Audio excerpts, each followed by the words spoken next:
এখন যে টপিকটা পড়বো আজকে এটা হচ্ছে ডাইভারজেন্স। তো গত ক্লাসে আমরা গ্রেডিয়েন্টটা দেখেছিলাম।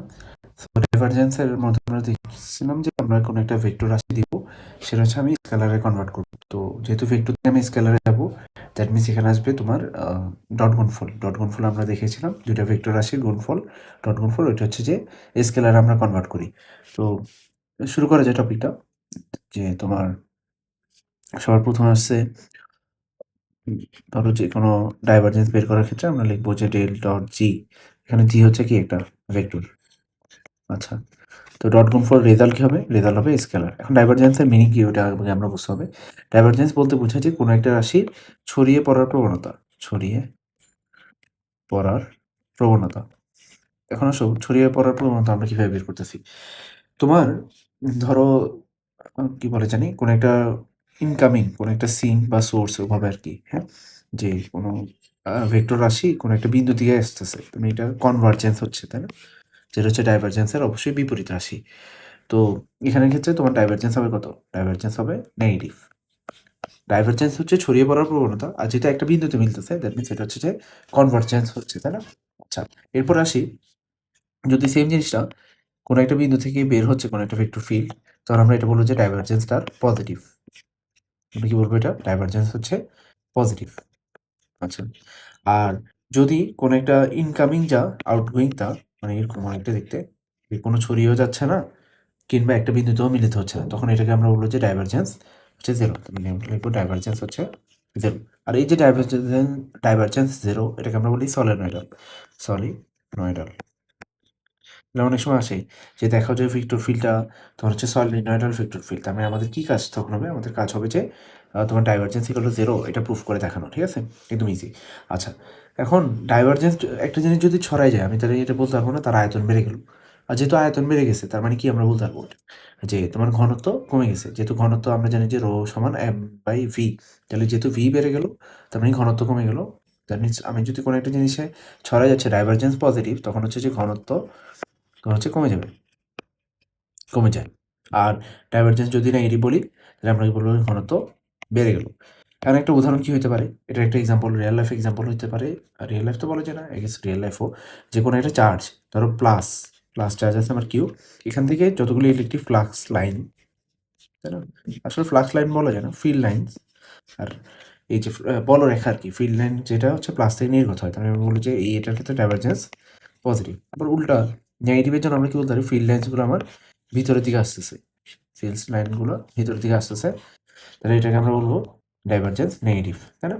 আচ্ছা, আর যদি সুসমত ক্ষেত্র আমি চিন্তা করি, যেমন হচ্ছে সুসমত ক্ষেত্র, আমরা সেকেন্ড ইয়ারে পড়বো। সুসমত ক্ষেত্রের মধ্যে দেখব যে যেহেতু আমার ইনফিনিটিতে, মানে আইডিয়ালি ইনফিনিটিতে হচ্ছে আমার কি থাকে? চার্জ থাকে ইনফিনিটি, মানে ক্ষেত্র সৃষ্টিকারী চার্জটা ইনফিনিটিতে থাকে। তাহলে ধরো ইনফিনিটিতে তোমার একটা পজিটিভ চার্জ আছে, অ্যান্ড দেন ইনফিনিটিতে আবার কি আছে বলো? নেগেটিভ চার্জ আছে, তাই না? তাহলে এইখানে যে আমি ইলেকট্রিক ফ্লাক্স লাইন বা ফিল্ড লাইন্স পাবো, ওগুলো হচ্ছে যে অনেকটা কি হয়ে যায়? প্যারালাল হয়ে যায় পরস্পরের সাথে। আর আমি যদি প্যারালাল লাইনকে আমি পিছনে মিলাই বা সামনে মিলাই, দেখবো যে এটা মিলবে না, দ্যাট মিনস এটা ইনফিনিটিতে। তখন আমি এটা বলতে পারি হ্যাঁ এটা একটা সলিনয়েডাল ফিল্ড। এখন আসো এই জিনিসটা কীভাবে আমরা ক্যালকুলেট করি, আমাদের ম্যাথ আসবে আসলে।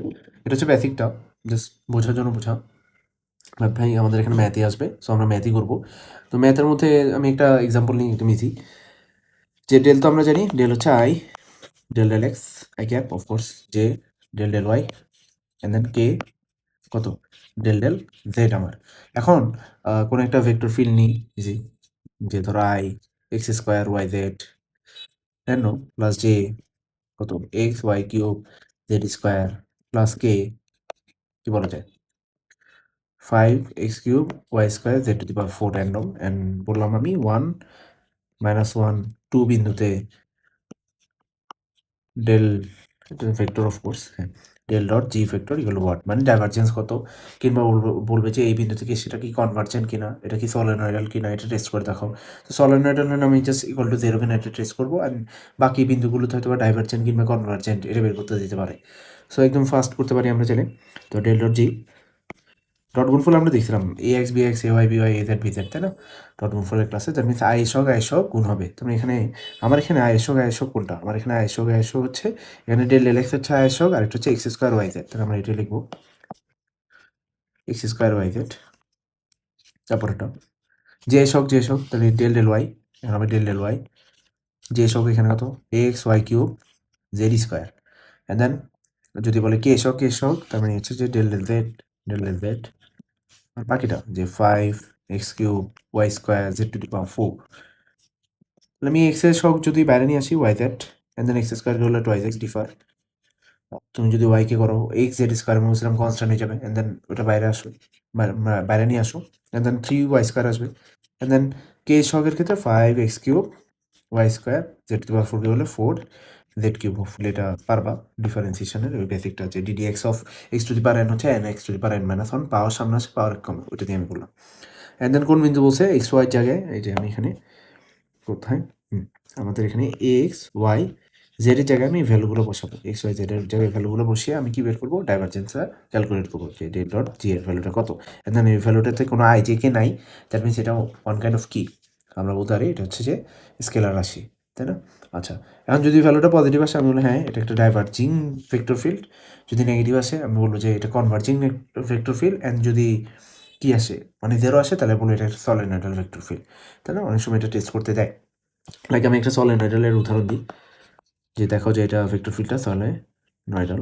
তো আমি একটু প্রশ্ন বানানো ট্রাই করি, ফার্স্টে করবো আমি। যে ভেক্টর হচ্ছে যে আই র্যান্ডমলি নিই, কেমন বলে যায় ধরো Y Z cube plus J, আমি বললাম যে X Z to the power 5 plus K, বললাম যে X cube Y to the power 4। বলছে যে দেখাও যে সলিনয়েডাল, মানে ভেক্টর ফিল্ডটা সলিনয়েডাল। তাহলে কীভাবে হয়? তো ইজিলি আমরা করতে পারি, সেটা হচ্ছে যে ডেল ডট কত ছিল এটা আমার জি ইকুয়াল টু কত লিখবো? ডেল এক্স, এখানে Y Z cube plus del Y এখানে এ X Z to the power 5 plus আরও লিখতে পারি ডেল জেড কত ছিল? X cube Y to the power 4। And then দেখা যাচ্ছে কোনো কি নেই, কমন নাই, আমি ওভাবে মানে উদাহরণটা নিচ্ছি, দ্যাট মিনস ওভারঅল জিরো। যেটা মানে হচ্ছে ইনকামিং ফ্লাক্স, যা ফ্লাক্স ডেন্সিটি বলা যায় বা field lines density, outgoing flux হতা বা ফিল্ড লাইন্স ডেন্সিটি হতা। সো ফুল এটা বোঝা গেছে। তার মানে এখানে দুইটা টপিক, একটা হচ্ছে কীভাবে আমরা এই ডাইভারজেন্স বের করবো বা ডাইভারজেন্সের মিনিং কি, ছড়িয়ে পড়ার প্রবণতা বা এক বিন্দুতে মিলার প্রবণতা, আর যদি না মিলে বা যেভাবে আসছে ইনকামিং ফ্লাক্স যা আউটগোয়িং তা বলো সলিনয়েডাল। অ্যান্ড দেন মাঝে মাঝে দেখাতে বলে এটা সলিনয়েডাল, এরকম ম্যাথ আসতে পারে দুই টাপের মধ্যে। আর এটা দেখাতে পারে কি যে তোমার হচ্ছে ডাইভারজেন্স কত, এই বিন্দুতে ডাইভারজেন্স কত, এটা কি কনভার্জিং নাকি ডাইভার্জিং ওই পয়েন্টে, সো এটা বের করতে দিতে পারে। সো হোপফুলি এই দুইটা টপিক পড়লে মোটামুটি তোমাদের লেভেলে ইন্টার পর্যন্ত এটা কাভার হয়ে যাবে।